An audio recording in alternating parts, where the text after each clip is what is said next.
السلام علیکم تمام سننے والوں کو نینا وائس کی جانب سے خوش آمدید۔ Green guard episode 9۔ یہ بات کنفرم ہے کہ ہارورڈ کا تعلق بلیک واٹر کلب سے گہرا ہے اور یہ بات ساری دنیا جانتی ہے، اور یہ حقیقت ہے کہ جو بات کوئی بھی نہ جانتا ہو وہ جنگو کو معلوم ہوتی ہے، اس لیے یہ باتیں چھوڑو اور بنیادی بات کرو۔ شاؤل نے کہا، میں درست کہہ رہا ہوں کہ مجھے ان کے بارے میں کچھ نہیں پتا، ایسے نام یہاں استعمال نہیں ہوتے۔ ویسے اگر تم چاہو تو میں 1-2 روز کے اندر معلوم کر سکتا ہوں، لیکن اس کا بھی معاوضہ لوں گا، اور وہ بھی پیشگی۔ جنگو نے کہا، کتنا معاوضہ لوگے؟ شاؤل نے پوچھا۔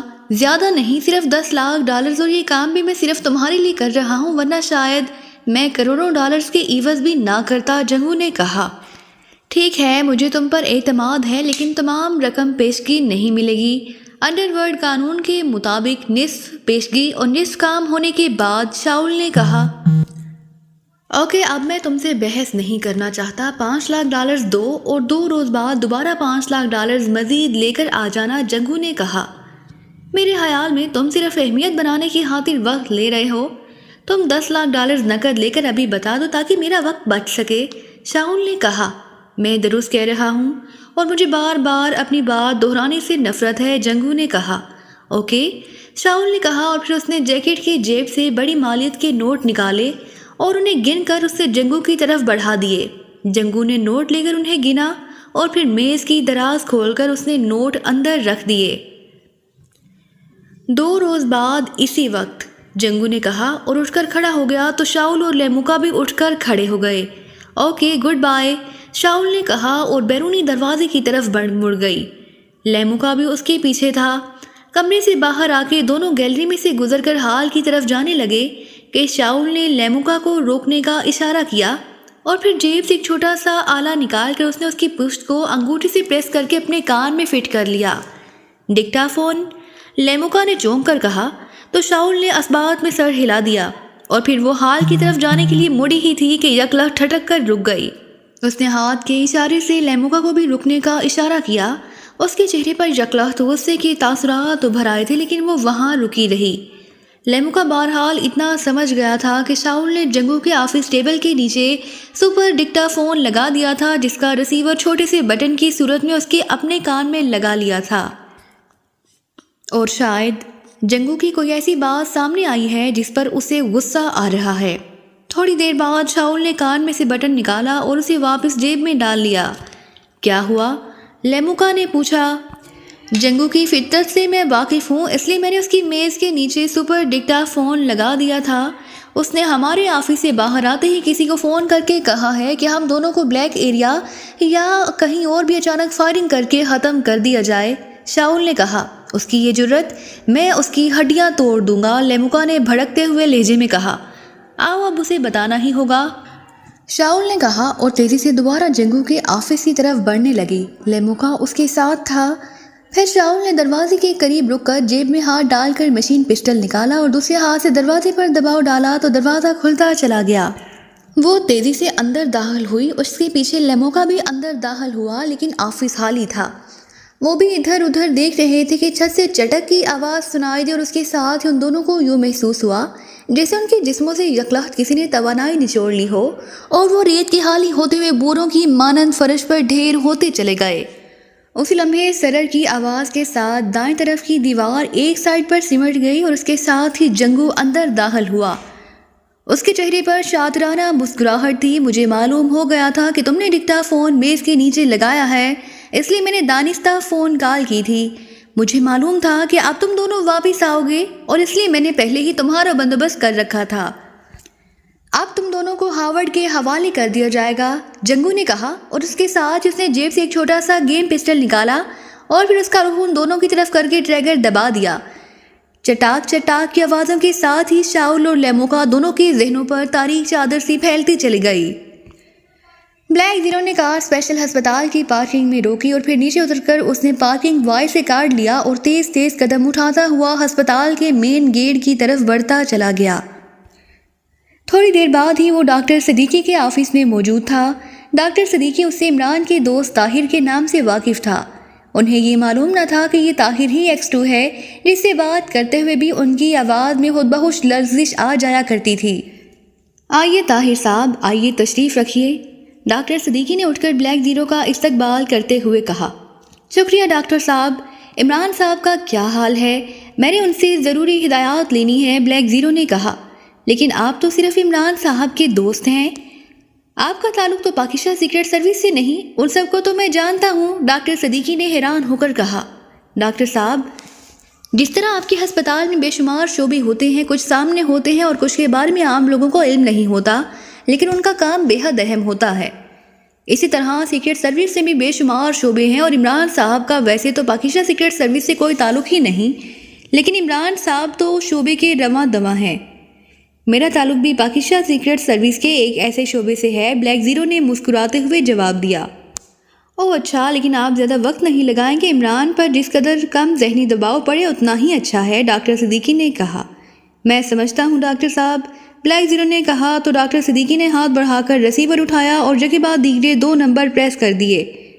راحت، ایک ریڈ پاس بھجوا دو میرے آفس میں، ڈاکٹر صدیقی نے کہا اور ریسیور رکھ دیا۔ آپ نے باقاعدہ پاس جاری کیے ہوئے ہیں، بلیک زیرو نے مسکراتے ہوئے کہا۔ جی ہاں، چیف X2 کا بڑا سخت حکم ہے کہ عمران کی حفاظت کی جائے اور کسی اجنبی آدمی کو کسی صورت بھی عمران تک نہ پہنچنے دیا جائے۔ یہ تو میں آپ کو ذاتی طور پر جانتا ہوں، اس لیے میں نے اجازت دے دی ہے، اور وہ بھی اپنے رسک پر، ورنہ اگر چیف تک اس کی اطلاع پہنچ گئی تو آپ تو جانتے ہیں کہ وہ کس قدر سخت مزاج کے ہیں، ڈاکٹر صدیقی نے کہا تو بلیک زیرو بے اختیار مسکرا دیا۔ آپ بے فکر رہیں، میں بھی چیف کے حکم پر ہی یہ ملاقات کر رہا ہوں، بلیک زیرو نے مسکراتے ہوئے کہا تو ڈاکٹر صدیقی کے چہرے پر اطمینان کے تاثرات ابھر آئے۔ او پھر ٹھیک ہے، ڈاکٹر صدیقی نے کہا۔ اب انہیں کون بتاتا کہ سامنے بیٹھا ہوا بلیک زیرو ہی وہ چیف ہے جس کے بارے میں وہ بات کر رہے ہیں۔ چند لمحوں بعد دروازہ کھلا اور ایک نوجوان اندر داخل ہوا، اس کے ہاتھ میں ایک کارڈ تھا، اس نے کارڈ ڈاکٹر صدیقی کی طرف بڑھا دیا۔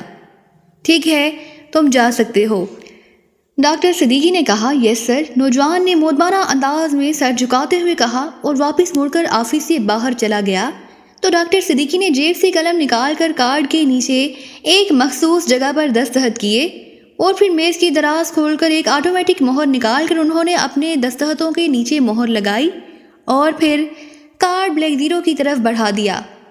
آپ نے اسپیشل وارڈ دیکھا ہوا ہوگا، یا میں کسی کو آپ کے ساتھ بھجوا دوں، آپ یہ کارڈ لے کر اندر داخل ہوں گے۔ دوسرا راہداری میں کمرہ نمبر 7 عمران کا ہے، ڈاکٹر صدیقی نے کہا۔ جی میں نے دیکھا ہوا ہے، شکریہ، بلیک زیرو نے کارڈ لے کر اٹھتے ہوئے کہا۔ ایک بار پھر کہہ دوں کہ آپ زیادہ وقت نہیں لیں گے، ڈاکٹر صدیقی نے بھی اٹھتے ہوئے کہا۔ آپ بے فکر رہیں ڈاکٹر صاحب، آپ کے حکم کی تعمیل ہوگی، بلیک زیرو نے کہا اور واپس مڑ گیا۔ دوسرے لمحے وہ تیزی سے چلتا ہوا اسپیشل وارڈ کی طرف بڑھا چلا جا رہا تھا۔ وہاں موجود مسلح افراد کو اس نے کارڈ دیا تو انہوں نے اسے اندر جانے کی اجازت دے دی اور بلیک زیرو چند لمحوں بعد عمران کے کمرے کی طرف بڑھ گیا۔ بلیک زیرو نے دیکھا کہ عمران بیڈ پر لیٹا ہوا تھا، اس کی آنکھیں بند تھی، لیکن دروازہ کھلنے کی آواز سن کر اس نے آنکھیں کھولی اور دوسرے لمحے اس کے چہرے پر چمک سی آ گئی۔ آؤ آؤ، خوش آمدید، ویلکم، اہلاً و سہلاً، مرحبا۔ بس یہی استقبالیہ فکرے مجھے آتے ہیں، فی الحال انہی پر گزارا کرو، ورنہ میرا دل تو چاہ رہا تھا کہ چیف کے آنے پر دروازے پر ہیں بینڈ موسیقی کی دھنیں بکھیر دوں، سب لوگ ہاتھوں میں ہار اٹھائے منتظر کھڑے ہوں۔ عمران کی زبان پھر رواں ہو گئی، جیسے صدیوں سے رکا ہوا کوئی چشمہ اچانک پھوٹ پڑتا ہے۔ السلام علیکم ورحمۃ اللہ وبرکاتہ، بلیک زیرو نے بیڈ کے ساتھ پڑی ہوئی کرسی پر بیٹھتے ہوئے کہا۔ وعلیکم السلام، سوری، یہ استقبالیہ فکرہ رہ گیا تھا، اب کیا کروں، اس قدر زخمی ہوا ہوں کہ عقل ماری گئی ہے، لوگوں کا دل زخمی ہوتا ہے، میرا دماغ زخمی ہوا ہے، عمران نے مسکراتے ہوئے کہا۔ عمران صاحب، اللہ تعالیٰ کا شکر ادا کریں، اللہ تعالیٰ نے آپ کو واقعی نئی زندگی عنایت کی ہے، اور یہ اس ذات کا صرف آپ پر نہیں، ہم سب اور پوری دنیا کے مسلمانوں پر احسان عظیم ہے، بلیک زیرو نے کہا۔ یہ تم سب کی محبت ہے کہ تم مجھے ایسا سمجھتے ہو، ورنہ وہ کیا کہتے ہیں کہ ناگزیر سمجھے جانے والے افراد سے قبرستان بھرے پڑے ہیں، عمران نے مسکراتے ہوئے کہا۔ آپ کی بات ٹھیک ہے، بہرحال آپ اب کیسا محسوس کر رہے ہیں؟ ڈاکٹر صدیقی کے مطابق ابھی آپ کو یہاں 1.5-2 ماہ رہنا پڑے گا، بلیک زیرو نے کہا۔ ڈاکٹر صدیقی کا بس چلے تو مجھے یہاں ساری عمر کے لیے پابند کر دیں، یہ تو ابھی انہوں نے مہربانی کی ہے کہ صرف 1.5-2 ماہ کی بات کی ہے۔ تم بتاؤ کہ ٹائیگر کی طرف سے کوئی رپورٹ ملی ہے؟ عمران نے کہا۔ صرف اتنی رپورٹ ملی ہے کہ وہ آپ کے قاتلوں کے خلاف کام کر رہا ہے، اور جیسا کہ آپ کو بھی معلوم ہے اور مجھے بھی کہ اس معاملے میں وہ ہمیشہ کامیاب رہتا ہے اور اب بھی انشاءاللہ کامیاب رہے گا۔ لیکن میں نے آپ سے ایک اور بات کرنی ہے، بلیک زیرو نے کہا۔ کیا؟ عمران نے چونک کر پوچھا۔ آپ نے ہوٹل جا کر ایک ایگریمنٹ جوڑے رینڈل اور ڈکشا سے ملاقات کی تھی، بلیک زیرو نے کہا۔ ہاں، لیکن تمہیں کس نے بتایا ہے؟ عمران نے حیرت بھرے لہجے میں کہا۔ سر سلطان سے ایگریمنٹ سفیر نے رابطہ کیا اور سر سلطان نے معلوم کرنے کی کوشش کی ہے کہ آپ ابھی زندہ ہیں یا نہیں۔ ایگریمنٹ سفیر نے کہا ہے کہ ایگریما کے چیف سیکریٹری نے انہیں ہدایت کی ہے کہ وہ ان سے بات کر کے مصدقہ معلومات معلوم کرے۔ سر سلطان کے پوچھنے پر کہ انہیں عمران کے بارے میں کیسے علم ہوا تو اس ایگریمنٹ سفیر نے بتایا کہ ایگریمنٹ ایجنسی سپر ایجنٹوں کا جوڑا جن کے نام رینڈل اور ڈکشا تھے، یہ جوڑا پاکستان آیا تھا اور انہوں نے ہوٹل میں عمران سے ملاقات کی تھی۔ پھر ان کی لاشیں واپس ایگریما گئیں۔ ان کی کار میں بھی بم بلاسٹ ہوا تھا جس سے کار کے ساتھ ان کے جسموں کے بھی پرہچے اڑ گئے تھے۔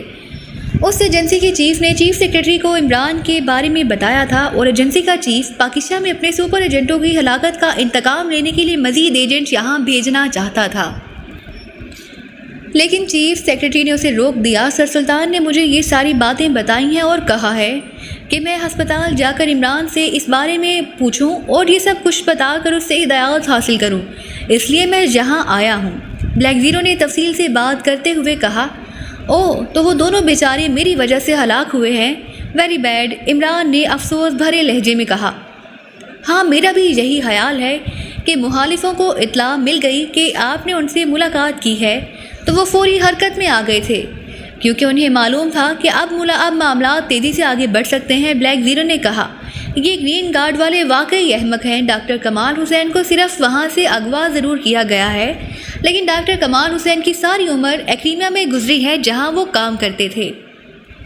اس کا فارمولہ بھی ایگریما کے سٹور میں تھا۔ پھر اگر اس فارمولے پر ڈاکٹر کمال حسین سے مزید کام لیا جائے اور وہ کامیاب بھی ہو جائے، ابھی تو دنیا میں خوراک کا قحط نہیں پڑ سکتا۔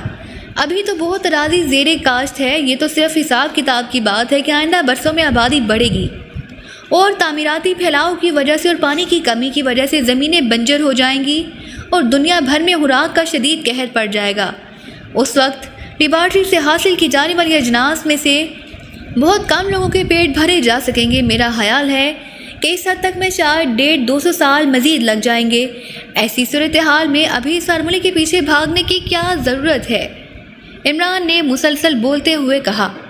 آپ اتنا نہ بولیں عمران صاحب، ڈاکٹر صاحب نے کہا تھا کہ میں جلد سے جلد بات چیت ختم کر دوں۔ بلیک زیرو نے کہا۔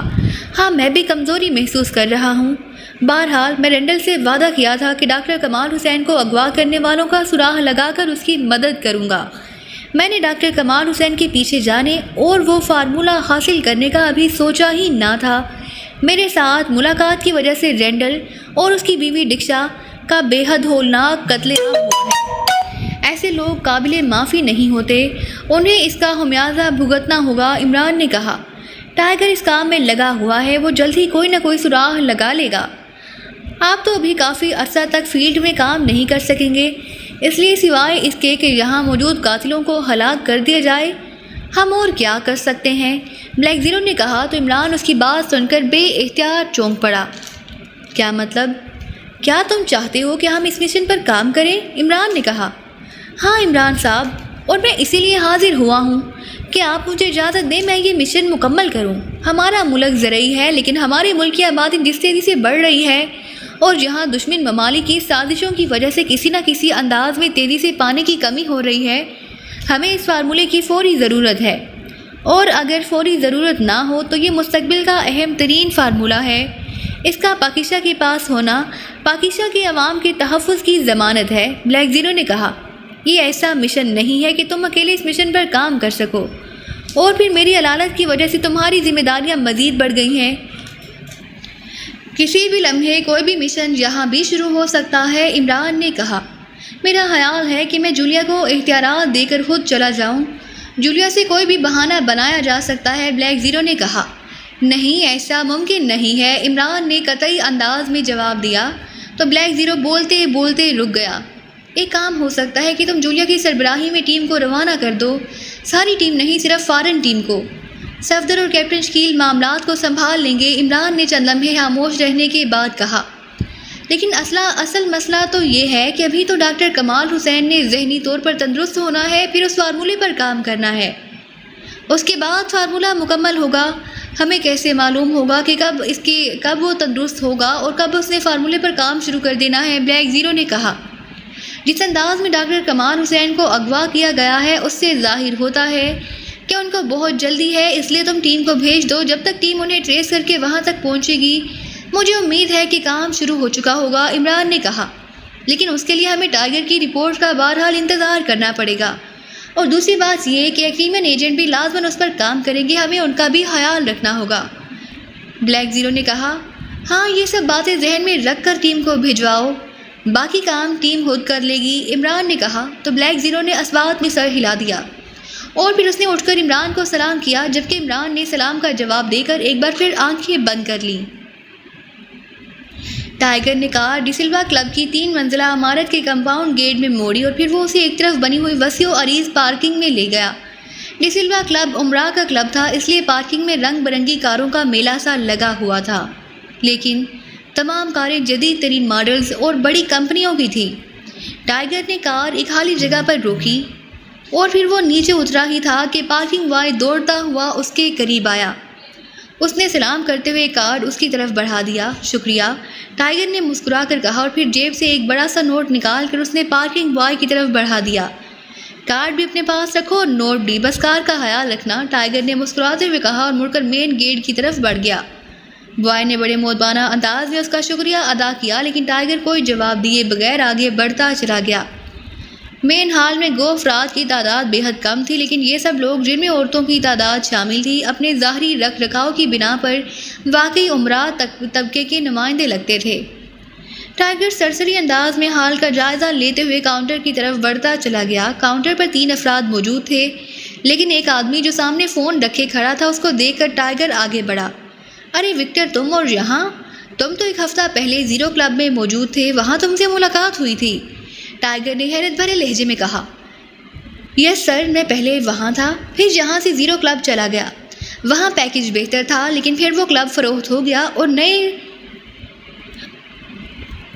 اس لیے میں وہاں واپس آ گیا، وکٹر نے مسکراتے ہوئے کہا۔ اچھا ٹھیک ہے، یہ بتاؤ کہ مارٹن اپنے آفس میں موجود ہے یا نہیں، ٹائیگر نے پوچھا۔ یس سر، باس اپنے آفس میں موجود ہیں، میں انہیں آپ کی آمد کی اطلاع دے دیتا ہوں، وکٹر نے ریسیور پر ہاتھ رکھتے ہوئے کہا۔ 1 منٹ ٹھہرو، پہلے یہ بتاؤ کہ ریمزی کے ساتھ کام کرنے والے فریڈ، براڈک اور جیگر کہاں مل سکتے ہیں، ٹائیگر نے کہا۔ آپ کا مطلب سی گروپ 3 سے ہے؟ وہ اس وقت اپنے آفس میں ہوں گے، وکٹر نے جواب دیتے ہوئے کہا۔ کہاں ہے ان کا آفس، ٹائیگر نے پوچھا۔ کلب کے عقب میں ایک بزنس پلازا ہے، بروکلین پلازا کی دوسری منزل پر ان کا آفس ہے، باہر گرین سٹی کارپور کا بورڈ لگا ہوا ہے، وکٹر نے تفصیل بتاتے ہوئے کہا۔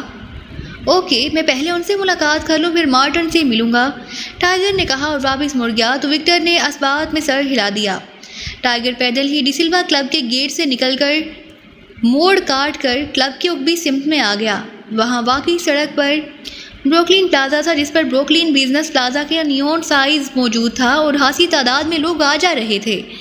ٹائیگر مین گیٹ میں داخل ہوا اور پھر وہاں موجود 3 لفٹوں میں سے ایک پر سوار ہو کر دوسری منزل پر پہنچ گیا۔ 10-12 قدم بڑھنے کے بعد اسے سٹی کارپوریشن کا بورڈ نظر آ گیا۔ دروازہ بند تھا اور باہر کوئی آدمی بھی نہ تھا۔ ٹائیگر نے دروازے کو دبایا تو وہ واقعی کھلتا چلا گیا۔ اندر داخل ہوا تو یہ ایک چھوٹا سا کمرہ تھا، جس کے ایک کونے میں شیشے کا بنا ہوا دروازہ تھا، جبکہ اس کے باہر بیزی کاؤنٹر تھا، جس کے پیچھے ایک نوجوان مقامی لڑکی سامنے فون رکھے بیٹھی ہوئی تھی۔ ایک سائڈ پر صوفے رکھے ہوئے تھے جن پر اس وقت بھی 2 عورتیں اور 3 مرد بیٹھے تھے۔ یس سر، کن سے ملنا ہے آپ کو، لڑکی نے ٹائیگر کو قریب پہنچنے پر چونک کر کہا۔ مجھے فریڈ، براڈرک اور جیگر تینوں سے ملنا ہے، ٹائیگر نے جواب دیا۔ جناب فریڈ ڈائریکٹر ہیں، ان کا آفس علیحدہ ہے، جناب براڈرک مینیجر ہیں، ان کا آفس بھی علیحدہ ہے، اور جناب جیگر ورکس انچارج ہیں اور ان کا آفس علیحدہ ہے۔ آپ تینوں سے بیک وقت کیسے مل سکتے ہیں، لڑکی نے مسکراتے ہوئے کہا۔ کیا اس ایک دروازے کے پیچھے 3 آفسز ہیں، ٹائیگر نے حیران ہو کر کہا۔ یہ ڈائریکٹر فریڈ صاحب کا آفس ہے، باقی 2 آفیسز ادھر گیلری کے اندر ہیں۔ لڑکی نے ایک کونے میں موجود گیلری کی طرف اشارہ کرتے ہوئے کہا، اس وقت فوری طور پر کون فارغ ہے، کس سے ملا جا سکتا ہے؟ ٹائیگر نے جیب سے ایک بڑا سا نوٹ نکال کر سیکرٹری کی طرف بڑھاتے ہوئے کہا۔